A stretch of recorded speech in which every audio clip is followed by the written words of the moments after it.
नमस्कार, स्वागत है आपका। आप देख रहे हैं इंडिया दस्तक और आपके साथ मैं हूं ईशा खान। चलिए शुरुआत करेंगे बुलेटिन की बड़ी खबर के साथ। देश में कोरोना संक्रमण से निपटने की तैयारियां तेज की जा रही हैं। आज देश के सभी सरकारी और निजी अस्पतालों में तैयारियों को लेकर मॉक ड्रिल किया जाएगा। वहीं केंद्रीय स्वास्थ्य मंत्री मनसुख मांडविया ने दिल्ली के सफदरजंग अस्पताल का दौरा करेंगे। वो यहां तैयारियों का जायजा लेंगे और चीन, जापान समेत कई देशों में कोरोना संक्रमण की रफ्तार पर ब्रेक नहीं लग रहा है। अन्य देशों में बढ़ रहे कोरोना के मामलों को लेकर भारत सरकार भी चौकस है। केंद्र सरकार कोरोना की स्थिति पर लगातार नजर बनाए हुए है। इसी बीच देश भर में आज सभी अस्पतालों में मॉक ड्रिल होगी। बिजनौर में शुगर मिल के गेट पर किसान यूनियन के सैकड़ों कार्यकर्ताओं ने विभिन्न समस्याओं को लेकर द्वारिकेश शुगर मिल के गेट पर पहुंचकर धरना प्रदर्शन किया। मौके पर भारी पुलिस बल मौजूद रहे। दरअसल आपको बता दें कि शुगर मिल के गेट पर पहुंचे भारतीय किसान यूनियन के सैकड़ों कार्यकर्ताओं ने अपनी विभिन्न मांगों को लेकर धरना प्रदर्शन किया। किसानों ने बताया कि आवारा पशुओं की बढ़ती संख्या किसानों का सरदर्द बन गई है।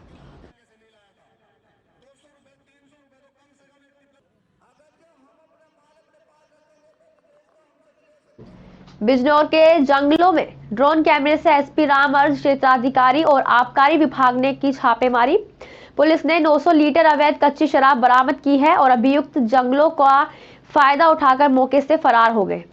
शराब बनाने के उपकरण भी बरामद किए गए हैं। दरअसल आपको बता दें कि एसपी दिनेश सिंह के निर्देश पर अवैध शराब की बिक्री करने अभियुक्तों के विरुद्ध अभियान चलाकर कड़ी कार्रवाई की जा रही है, जिसमें आज बिक्री रोकथाम के लिए छापेमारी कार्रवाई की गई, जिसमें मौके से 900 लीटर अवैध कच्ची शराब और 10,000 लीटर लहन अवैध कच्ची शराब बनाने के उपकरण बरामद किए गए। शासन द्वारा अवैध शराब के निष्कर्षण, बिक्री एवं परिवहन के विरुद्ध चलाए जा रहे अभियान के क्रम में आज मेरे द्वारा क्षेत्राधिकारी नगीना, अफजलगढ़ व बड़ापुर एवं 2 अन्य थानों की टीम तथा आबकारी विभाग के साथ संयुक्त रूप से मधेपुरी कुआंखेड़ी के जंगलों में दबिश दी गई। साथ में ड्रोन कैमरे से निगरानी कराई गई तो दोनों जंगलों में अवैध भट्टी चलती हुई पाई गई और मौके से जो अभियुक्त थे वो जंगल का फ़ायदा उठाकर फरार हो गए। जानकारी करने पर जो अवैध निर्माण करने वाले व्यक्ति थे उनमें कुलविंदर, बलविंदर, सतनाम, सोनू 4 लोगों का नाम आया है। इस संबंध में थाना बड़ापुर पर अभियोग पंजीकृत किया गया है। पुलिस द्वारा मौके से करीब 900 लीटर अवैध मदिरा व 10,000 लीटर लहन नष्ट किया गया है।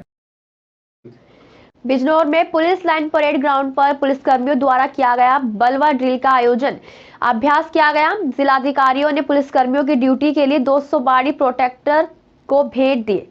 दरअसल आपको बता दें कि बलवा ड्रिल का अभ्यास जनपद की कानून व्यवस्था बनाए रखने के लिए जनपद के समस्त पुलिसकर्मियों को समय समय पर कराया जाता है और बलवा ड्रिल के अभ्यास के क्रम में पुलिसकर्मियों की अलग अलग टीमें बनाकर विभिन्न प्रकार के शस्त्रों, दंगा नियंत्रण उपकरणों का संचालन का परीक्षण प्रदान किया गया।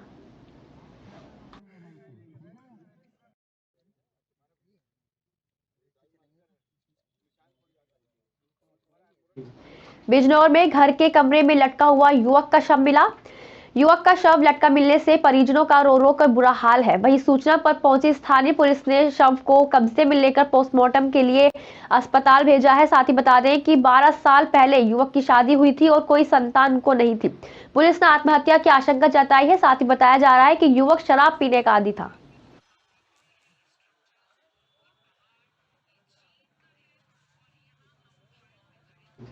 चमोली जिले का विश्व प्रसिद्ध विंटर डेस्टिनेशन ओली एक बार फिर पर्यटकों से गुलजार हो गया है। 25 दिसंबर को व्हाइट क्रिसमस की आस लगाए सैकड़ों पर्यटकों ने उच्च हिमालय चोटियों में देर रात से अब तक हो रही हल्की बर्फबारी का व्यू देखकर मन को तसल्ली दी। बावजूद इसके ओली गोवर्सा ट्रैक पर आज दिन भर पर्यटकों का तांता लगा रहा। पर्यटक गुलशन top स्ट्रोप point 360 degree Himalaya view का दीदार करने सुबह से शाम तक पहुंचते रहे। साथ ही हाइकिंग, हॉर्स राइडिंग सहित चेयर लिफ्ट का भी लुत्फ उठाते दिखे।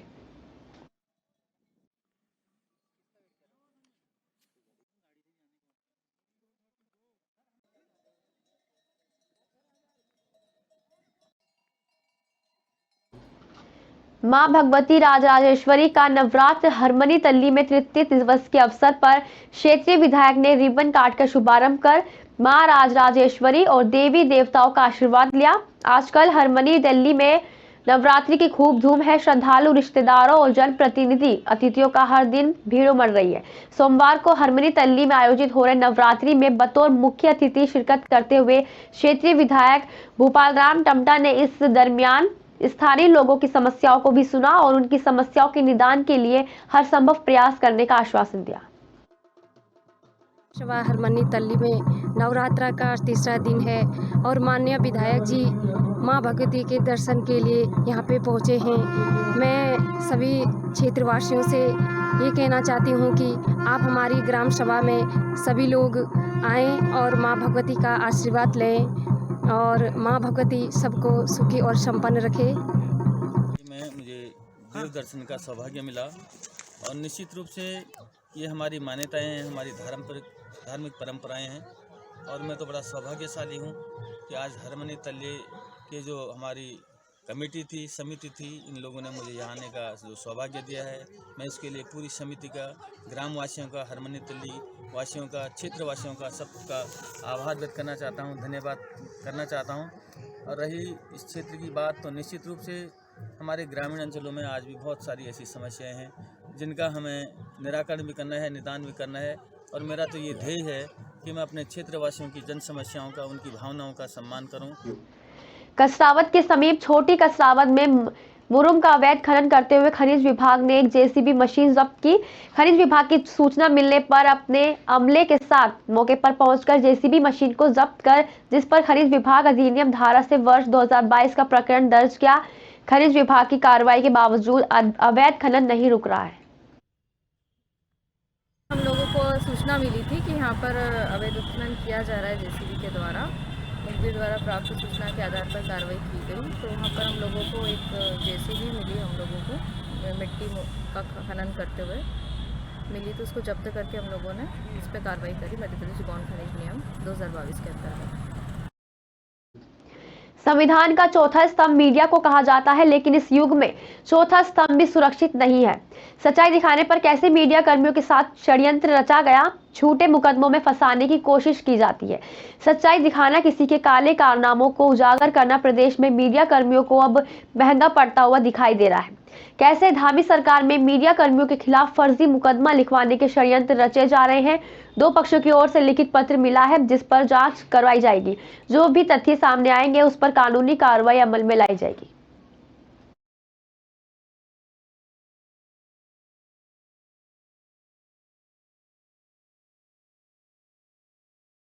साहब को ज्ञापन दिया गया है, किस विषय में ज्ञापन दिया गया, थोड़ा बताइए। ये इस विषय में दिया गया है, एक मोहम्मद शफी नाम का बनगुजर है जिसने सीओ साहब को एक ज्ञापन दिया था कि सलीम अहमद साहिल जो है हमारे साथ तमंचे के बल पर हमारी शिकायतें करता है, हमारी माँ बहनों के साथ छेड़छाड़ करता है।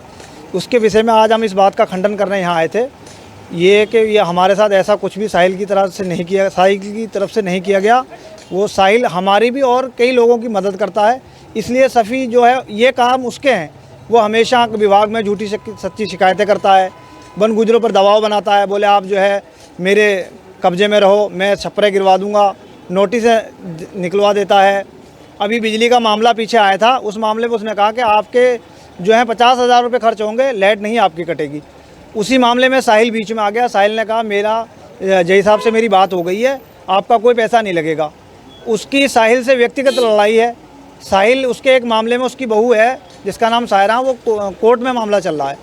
उस मामले में साहिल उन लोगों की हेल्प कर रहा है, तो वो हल्द्वानी में और रामनगर में वो उसके रंजिश के कारण वो जो है उस पर ये झूठे बहतान लगा रहा है। उस पर जो है मुकदमे भी चल रहे हैं, जिस व्यक्ति का नाम उस पर वन विभाग की तरफ से मुकदमे चलाए जा रहे हैं। 13-14 मुकदमे वन विभाग की तरफ से हैं और कुछ अन्य लोगों के हैं। उसकी लड़की जहाँ रिश्ता करा उन लोगों की तरफ से भी उस पर मुकदमे हैं। सीओ साहब ने क्या आश्वासन दिया आपको? सीओ साहब ने कहा है कि इस पर जांच की जाएगी। क्या है, किस विषय में ज्ञापन था? ये सर इस विषय में था कि मोहम्मद शफ़ी सनोब मोहम्मद आलम तुमड़िया खत्ते के रहने वाले हैं, जिन्होंने सलीम साहिल के ख़िलाफ़ जो है कुछ फर्जी मुकदमे लिखवाए और उसमें हमें भी बहुत हानि हुई, क्योंकि हमारी माँ बहनों की इज्जत को उछालने की कोशिश की सफ़ी ने। क्योंकि सफ़ी तो अक्सर ऐसा ही काम करता रहता है, कभी किसी के ऊपर फर्जी मुकदमा, कभी किसी के ऊपर फर्जी मुकदमा। जो उसकी बात नहीं मानता वो उसको जो है डराता है, धमकाता है कि मैं आपके ख़िलाफ़ कुछ भी कर सकता हूँ। ठीक है ना, आप मेरी बात मानिए, जो उसकी बात नहीं मानता वो उसके खिलाफ कुछ ना कुछ कार्रवाई करवाता रहता है और उसको डराता धमकाता रहता है। लेकिन साहिल भाई की तरफ से ऐसा कुछ नहीं है। साहिल भाई तो सच के साथ, हमेशा सच के साथ है और हमेशा ही सच का साथ देते हैं। उनका आपस का मैटर है, उनका जो बहू का मैटर है, उसके बारे में साहिल भाई ने उन लोगों का साथ दिया तो सभी भाई ने उनके छप्पर ऊपर तोड़वा दिए, उनको भी बहुत ज़्यादा हानि पहुंचाई। तो साहिल भाई वहाँ भी पहुँचे, उनका भी साथ दिया, क्योंकि साहिल भाई सच्चाई का साथ देते हैं। तो उसमें इस वजह से जो है सभी ने कुछ लोगों को अपने साथ मिला करके और जो है साहिल भाई के ऊपर फर्जी मुकदमे लगवाना चाह रहा है। लेकिन ये सब झूठ है, ऐसा कुछ भी नहीं है। साहिल भाई जो है सच्चाई के साथ हमेशा है और सच्चाई के साथ ही देते हैं। सीओ साहब का कहना है कि साहब इसमें जो है बहुत जल्दी जांच की जाएगी और जांच करने के बाद फिर जो भी कार्रवाई होगी वो करी जाएगी। थोड़ा सा आपके द्वारा इसमें क्या कार्रवाई की जाएगी?